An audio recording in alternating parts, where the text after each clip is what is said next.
Rendering with markers is a fast and clear way to give form to your products when sketching.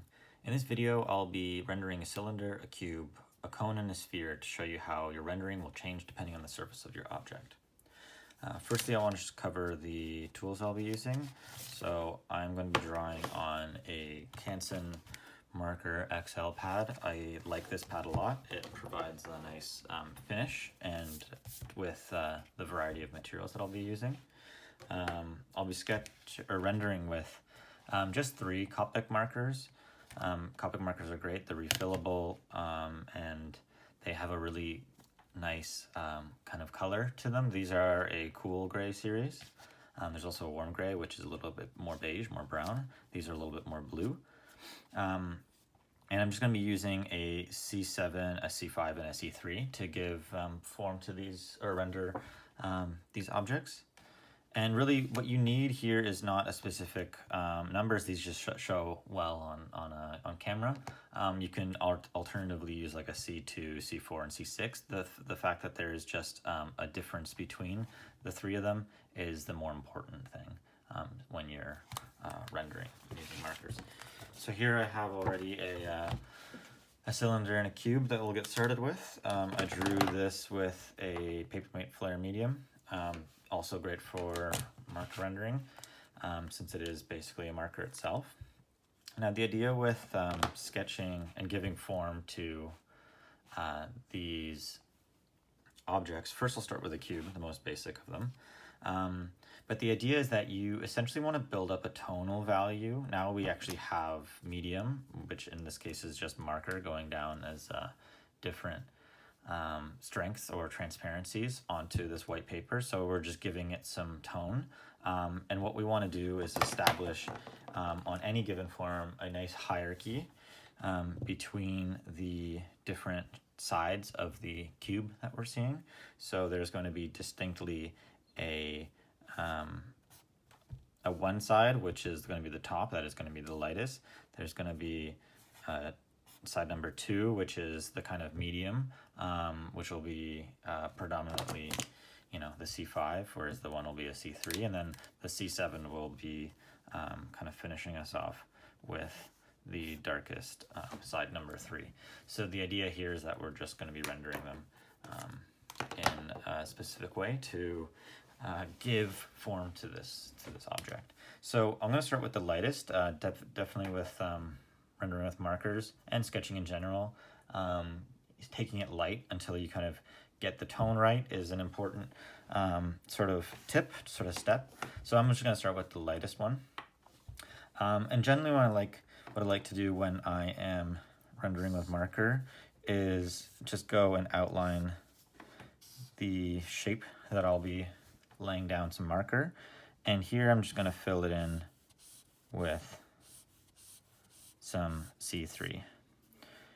And so what you notice there is that I was holding it in a way that I'm getting the largest part of the chisel tip, as well as I am following the underlying kind of perspective grid. All of these things are just helping me when I'm rendering or laying down the marker, and it also just makes it so that it'll be a cleaner kind of sketch at the end of the day. So here I have laid down a 3, and really I kept it kind of loose, kind of light, and what I'm doing is that I'm actually laying down some more marker on the back there. I like the kind of abbreviated kind of marker sketching, where not just like filling in shape to its fullest with an entire C3. There's some I think that kind of flattens the sketch, so it's nice to kind of keep it a little bit lighter, a little bit more abbreviated. So here we can continue and put the 3 down on the second side and third side and then keep overlaying, but the problem you run in there is just having to wait for the marker to dry so that you can apply the second coat quite nicely. So what I'm going to do is just go predominantly with a specific marker on a specific side. So here with the second darkest side, I guess the idea with the way that I established these the darkness of each of these sides is with a light source. So my light source is coming from like the left direction. And I'll also do the same thing on this cylinder when we get there, but that's the idea, that the top will be with the most light. The left side is going to be a little bit darker. So again, I'm going to start the same way by just filling in the outline of the shape. Maybe I'll even spin it around. No, that's fine. You know what? That was a good angle.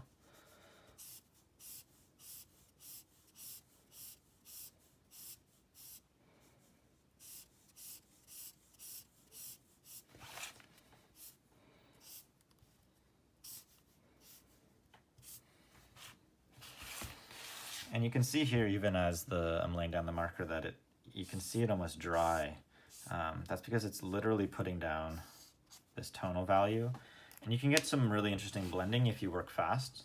But I really don't mind if it's kind of a little bit slower and it's less blended and a little bit more streaky. It still provides the same kind of information. So here, that's the second side, which is, you know, not as dark as the shadow side. So we render that with a C5, and here I'll go with a C7. The same principle applies. Outline your shape, fill it in. And I've always kind of started from essentially the top of the page or the top of the shape going down, because really in a cube, we want to highlight the difference of tone between the three sides, and really where we see the three sides colliding is in this corner closest to us. So that's where I want to have the darkest dark and the lightest light, which is why I even let some of the white page show through there. So you can see that this dark side is it's drying up nicely. But what I can do to even further kind of, you know, if I'm going to push that a little bit more, I can push this side a little bit more and just add in a couple more strokes with the C5. Add some kind of textural. This is really just rendering a matte kind of object. And maybe I'll go again with the C7.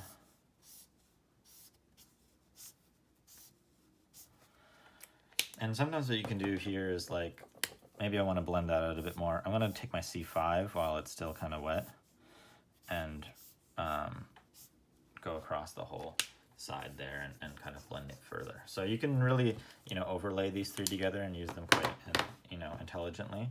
But you'll get a kind of feel for it once you start drawing with it. So here I'll just kind of finish up the cube drawing by establishing a quick kind of shadow, nice small shadow.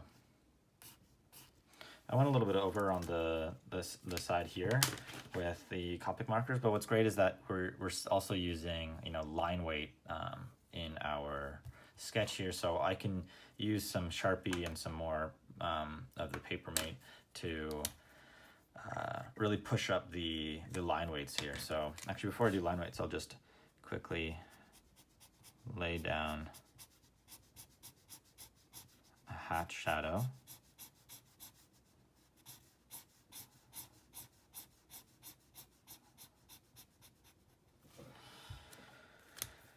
And then since we're, you know, line weight, you know, we would normally, without any marker, we would do like a big fat line weight around the sort of 6 edges we see of the cube. But really since we're defining form and perspective with marker, then what I'll do is just kind of bump up the line weight of the shadow side. And maybe the bottom here, since there is that kind of fillet that it would cast a shadow under. And then I'll just use the Papermate, which is a thinner kind of line weight in general, to finish up the top edges there. So we're using line weight a little bit differently here, where we're not using the same line weight all the way around. We're only using on the kind of shadow and underside of the object. But what that does is just make it a lot lighter up at the top And since we are leveraging or using markers to render, the form here still reads very well. So there's no real, we're not really losing anything there. So yeah, and what you can do is you can drop down like an even darker, like a C8 or something like that down there. But I'm not going to go for shading the cast shadow. Just kind of dropping it in is nice. So that's the cube. With the cylinder, similar principles apply with marker rendering. That I'm going to build it up from the light to the dark, but here we'll have to sort of it's easier to get it a bit darker. It's impossible to get it to take away any of the marker that you lay down. So here I'm also going to establish some sort of perspective here, or shadow here, that it'll be kind of to the right of the cylinder. And since cylinders are circular and round, the surface changes a bit as well, because what we're going to have is reflected light coming from this side, and then also having we're going to have a highlight kind of happening in 2/3 of the shape here, and then we're going to have a core shadow that happens on the other sort of 2/3 this way. And then what we really want to do is start blending that color, that tone, so that we get more of a roundness to it. So here I've just outlined the shape, and what I'm doing is just laying down some marker. This is going to be the more shadowy side of it, but the highlight is going to take this entire bit. What I'm actually going to do is lay down some tone on the around this on this side, on the more highlighted side of the cylinder, because the roundness here, there is still going to be it's not just dead flat, because the roundness will also have some tone to it. So here I'm just laying down my lightest of lights, which is the C3 that we're working on today. So here, this is really sort of what we're working for when it comes to laying down kind of the first layer of this. And since there's more blending that's happening on the surface, I'm waiting for it to kind of dry, because we're going to be laying it on top of each other, whereas over here on the cube, I was just able to distinctly render each shape, each side, with a certain Copic marker. So here, I'll also just in the meantime outline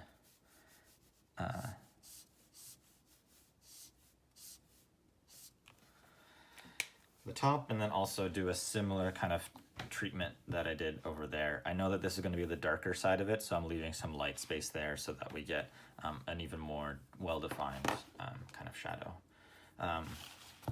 Object shadow, object shading. So here, this is nice and dry, and what I'm going to do is come in with the C5.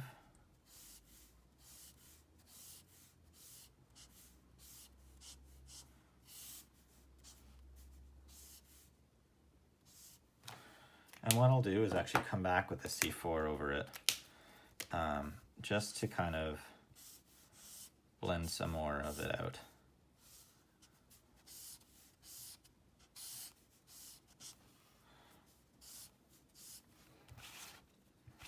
And then I'm not going to go with a C5 on that side, but I'll just add another layer of C3. I've kind of picked up a little bit of a C5 because I'm going over the kind of wet tone with the lighter marker. So it's almost nice that I'm kind of transitioning it over there. It'll feel more round if I kind of touch up a couple places with the same kind of tone.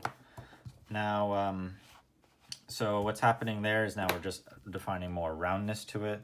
The shadow will kind of end up around here, but this is looking a little bit flat, looking a little bit the same kind of shape, or a shape of color. So I'm going to add in a C7 to really bump up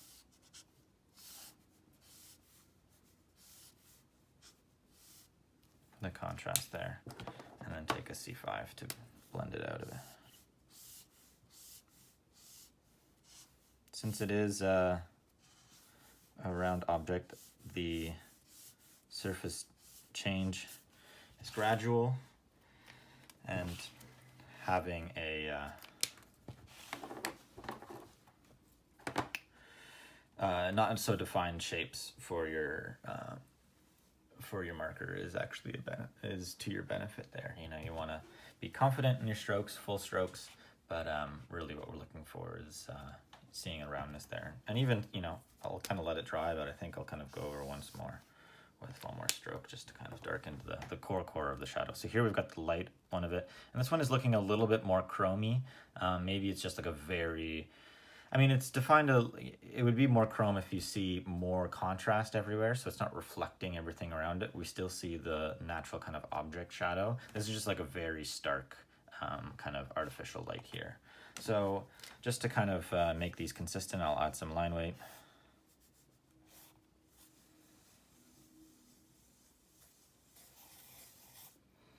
And also define the edges there.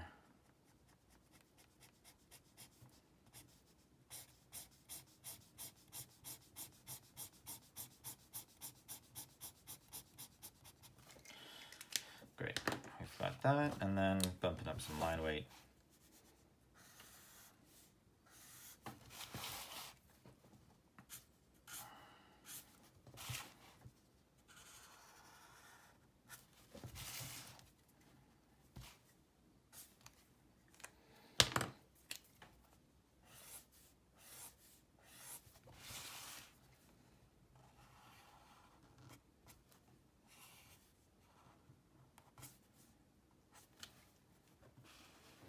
Great. So it's looking pretty good. So that's the cylinder, that's the cube. And next we'll do a sphere.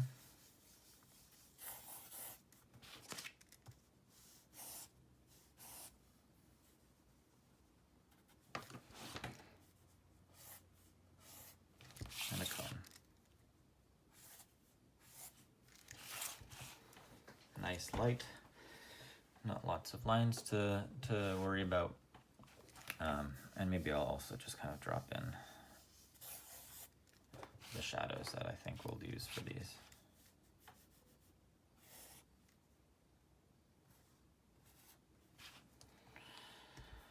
Yeah, that sounds good. Since this is kind of behind the cone, it's not going to be a huge core shadow. It's going to be a little bit smaller, a little bit lighter. Here we have the light kind of coming from the back and the top here, so we'll see this kind of darkness right below. Here it's a little bit more like that. So yeah, what we'll do is start again with our lightest of lights, the C3. You also want to be sure that your undersketch with, I recommend the Papermate Flare. You can use like pencil, I think is nice here, or like a Prismacolor pencil, because it won't really affect the, won't get smudged. Ballpoint has a tendency to smear, and it's water soluble, so the sort of water that's in the marker will also begin to kind of drag throughout. So it's a bit of a drag to have that on your sketch. So I really recommend these kind of markers, thin and thick markers, and the Copic markers for this kind of work. So here, spheres, we have this kind of banding that happens. What I'm going to do is kind of define the exterior of the sphere, and then what we're going to do with the C3 for now is really like just go in and start adding in the C3 in this kind of successive way.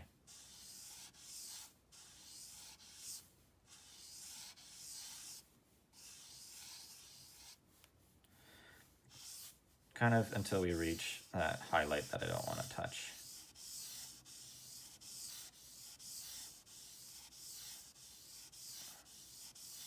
because what's going to happen is that's going to be the lightest part of our sphere, and then we're going to have the darker part sort of on this kind of crescent shape over here. So I'm going to let that dry and actually do the cone in the exact same time.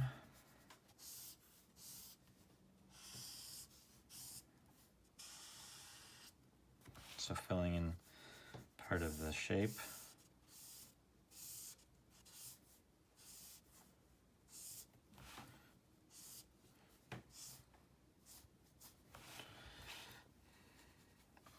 So this one has a much larger kind of shape that's white, it's highlighted, but it's going to be rendered similar to the cylinder, but the top is going to be, you know, pointed into each other, so you have this more triangular kind of shape and shadow. So here is going to be a pretty thin kind of core shadow, where this would be the drop shadow behind it.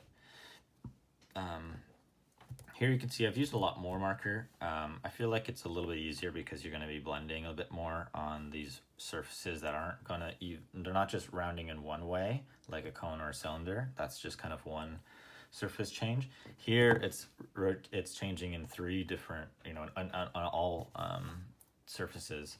They're changing in every direction. So here we have a lot more,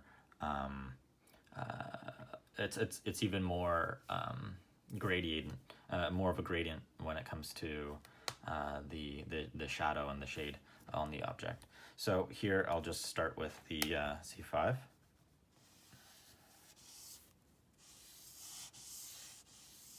And here I'm going to be really defining the extents of the core shadow.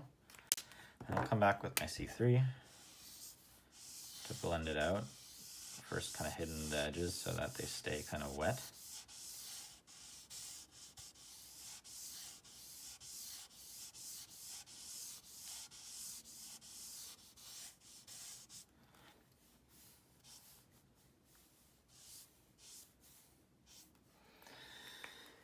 It's good. And maybe come back in with another one for a 5.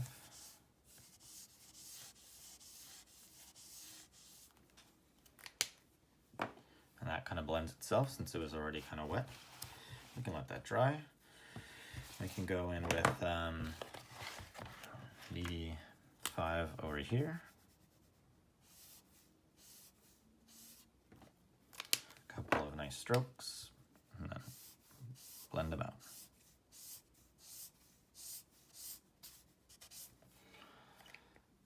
Nice roundness to it. And so, since we're kind of laying down less here, I'll continue with the cone actually while the sphere is drying. You can still see it's kind of wet, just from the wrinkle of the paper and the kind of cool to the touch. So I'm going to grab that C7. And you can see I kind of went a couple more strokes heavy at the bottom of it, but they all kind of pointed towards the same, because you're going to get that,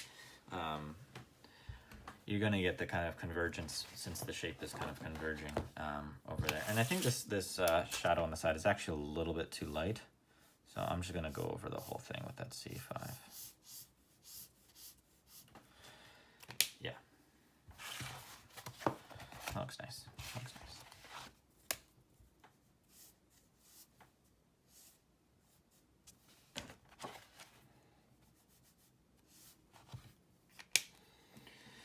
Okay, and the C7 over here.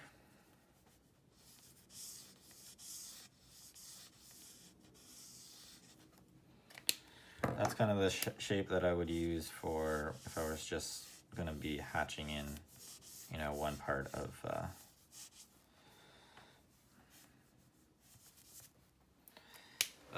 the sphere with just pen. So really that's kind of the idea with the markers, was we're really building up towards that core shadow. And again, they have the kind of, I went a little bit too dark around here. Adding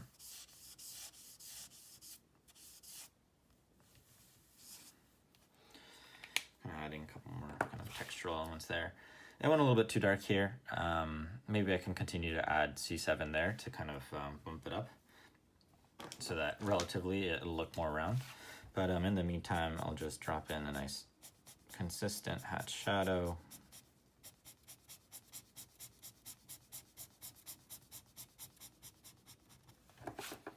On both these objects.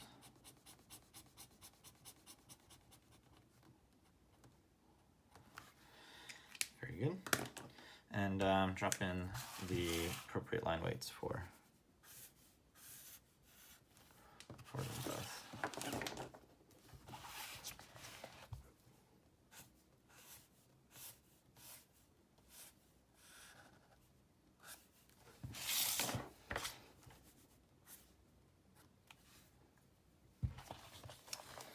So it kind of shadows the darker side there is going to be getting the Sharpie.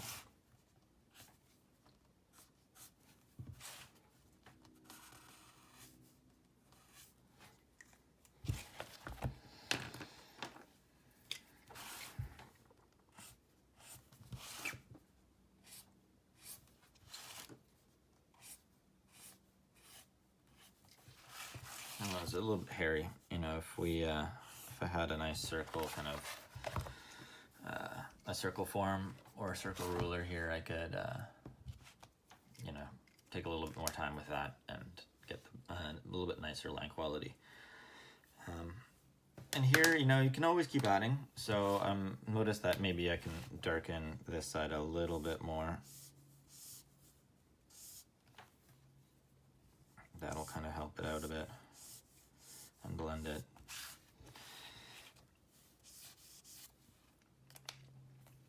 Yeah, maybe I will just go in a bit more over there. The darkest dark.